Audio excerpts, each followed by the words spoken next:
খুব কঠিন প্রশ্ন। আমি আপনাদের কাছে একটা আবেদন রাখব।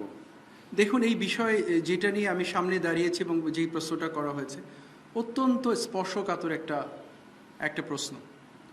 আমি জানি না আমার অবস্থান থেকে এটা ব্যাখ্যা করা কতটুকু সমীচীন হবে বা এটা ইন্টারপ্রিটেশন কি হবে।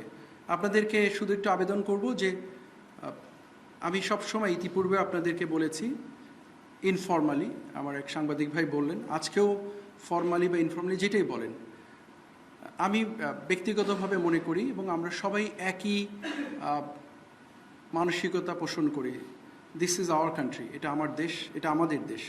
এই দেশের স্বার্থ, এই দেশের সার্বভৌমত্ব, এই দেশের ভালো মন্দর সাথে আমাদের সবাই জড়িত। এই দেশকে ভালো রাখতে হলে আমাদেরকেই রাখতে হবে। এই দেশের যদি মন্দ কিছু হয় সেটার ভাগিদারও দায়ভারও আমরাই বহন করতে থাকবো। সো আমি মনে করি না যে এই ইস্যুটা এমন একটা পর্যায়ে গিয়েছে যেইভাবে এটা নিয়ে বিভিন্ন রকমের আলোচনা সমালোচনার সৃষ্টি হয়েছে। গভর্নমেন্ট এবং বাংলাদেশ আর্মি খুব সুন্দরভাবে ওতপ্রোতভাবে একে অপরের সম্পূরক হিসাবে কাজ করছে। আমরা প্রতিনিয়তই সরকারের সাথেই কাজ করছি, সরকার নির্দেশনা মেনেই কাজ করছি। নট টু রেকর্ড এটুকু বলতে পারি যে আমরা যখন আমাদের পরিবারের মধ্যে অবস্থান করি, দিস ইনফর্মাল পার্ট, আমাদের পরিবারের ভাই বোন বাবা মার সঙ্গে কখনো আমাদের ভুল বোঝাবুঝি হয়, কথার মতপার্থক্য হতেই পারে, বিভিন্ন আবার এটা মিটে যায়। This A family. সো দেশ চালাতে গিয়ে বিভিন্ন স্টেক হোল্ডাররা বিভিন্ন সময় কথা বলতে পারেন। এইটা নিয়ে এত আমরা যেইভাবে চিন্তা করছি, সরকারের সাথে সেনাবাহিনীর বিশাল মতপার্থক্য হয়েছে, বিভেদ হয়েছে, যেটা দেখছি মিডিয়াতে, let us not interpret in this manner. এরকম আসলেই কিছু হয়নি। সরকার এবং সেনাবাহিনী খুব সুন্দরভাবে একে অপরের সহযোগিতায় কাজ করছে। সো এইটা নিয়ে মিস ইন্টারপ্রেট করার কোনো সুযোগ নেই। করিডোর ইস্যুটা অত্যন্ত স্পর্শকাতর, এটা নিয়ে বিভিন্ন রকম কথা হয়েছে। নট টু মিস ইন্টারপ্রেট, আমি যখন বাংলাদেশ মিয়ানমার বর্ডার ইস্যু নিয়ে আরএসও নিয়ে কথা বলেছি, আমি কিন্তু করিডোর শব্দটা একবারও বলিনি। বলেছি আমি আপনাদেরকে, because that is a separate issue. Corridor is a separate issue. এটার সাথে বর্ডারের আরসা এবং আরএসও যে মুভমেন্ট, তাদের যে অস্ত্র নিয়ে এখানে চলাচল, এটার সাথে কোনো সম্পৃক্ততা নেই। সো আমি যদি সামারি করি, এটুকু বলবো যে let us think very simple. অনেক কমপ্লিকেটেড না চিন্তা করে আমরা যেন এটাকে এমনভাবে না দেখি যে সরকার সেনাবাহিনী ভিন্ন ভিন্ন চিন্তা করছে বা একে অপরের বিপরীতে দাঁড়িয়ে আছে। এটা কখনোই নয়। সংস্কার সেনাবাহিনী একই সাথে কাজ করছে এবং ভবিষ্যতেও আমরা আরও সুন্দরভাবে কাজ করে যাব বলে দৃঢ়ভাবে বিশ্বাস করি।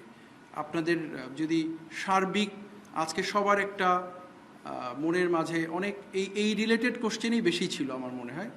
সো ডাইরেক্টর আইএসপিআর আমাকে পুশ করেছে, আপনি গিয়ে কথা বলেন। আবারও বলবো, এটা আমাদের দেশ। আমরা যেন এমন কোনো কিছু চিন্তা না করি, চিন্তাভাবনা আমাদের নিজেদের মাঝে। মিনিং আমরা মিনস আমরা, সাংবাদিক ভাইরা এবং আমি। I am not meaning something out of this room, ঘরের বাইরের কথা বলছি না, কিন্তু এটাও মিস ইন্টারপ্রেট হতে পারে যে আমরা বলতে আবার কারা। আমি আপনাদেরকে নিয়ে বলছি যে আমাদের মাথায় যেন এরকম কিছু না আসে যে আমরা বিভেদের সৃষ্টি হয়েছে, দ্বন্দ্বের সৃষ্টি হয়েছে, গ্যাপ হয়েছে।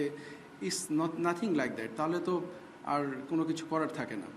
একটা একটা একটা একটা বাজে অবস্থার ভিতর দিয়ে যাচ্ছিলাম আমরা, সেখান থেকে উত্তরণের চেষ্টা করছে সরকার, আপ্রাণ চেষ্টা করে যাচ্ছে, সমস্ত সংস্থা চেষ্টা করে যাচ্ছে, সেনাবাহিনীও তাদের অবস্থান থেকে যতটুকু কন্ট্রিবিউট করার চেষ্টা করছে। তো আমরা যদি সম্মিলিতভাবে কাজ করি, আমি দৃঢ়ভাবে বিশ্বাস করি যে আমরা একটি স্থিতিশীল অবস্থায় যেরকম আমরা চাই, সবাই আমাদের মনের যে আকাঙ্ক্ষা, নিশ্চয়ই আমরা সেখানে পৌঁছাতে পারবো। এটার জন্য সবার সহযোগিতা দরকার, ইন্টিগ্রেশন দরকার। এবং আপনারা যারা আছেন, গণমাধ্যম কর্মী যারা আছেন সামনে, আপনারা একটা বড় ভূমিকা রাখতে পারেন এবং রাখছেন। আপনাদেরকে অনুরোধ করবো, এই দেশের এই একটা ভিন্ন রকম পরিস্থিতির মধ্য দিয়ে আমরা যেন এটা মাথায় রাখি যে দিস ইজ নাথিং। এই মুহূর্তে এমন একটা স্বাভাবিক পরিস্থিতির মধ্যে আমরা নাই যেটা সব কিছু স্বাভাবিক চলবে। কিছু কিছু অসঙ্গতি অসংলগ্নতা থাকতেই পারে, বাট আমরা সবাই চেষ্টা করছি যাতে সেটাকে মিটিয়ে ফেলে সবাই সম্মিলিতভাবে সামনের দিকে এগিয়ে যেতে পারি। এবং আমি ব্যক্তিগতভাবে বিশ্বাস করি অবশ্যই আমরা সামনে এগিয়ে যাব এবং একটা সুন্দর দেশ, যেটা আমরা প্রত্যাশা করি, আশা করি, সেটার মধ্যে আমরা বিরাজ করব ইনশাআল্লাহ।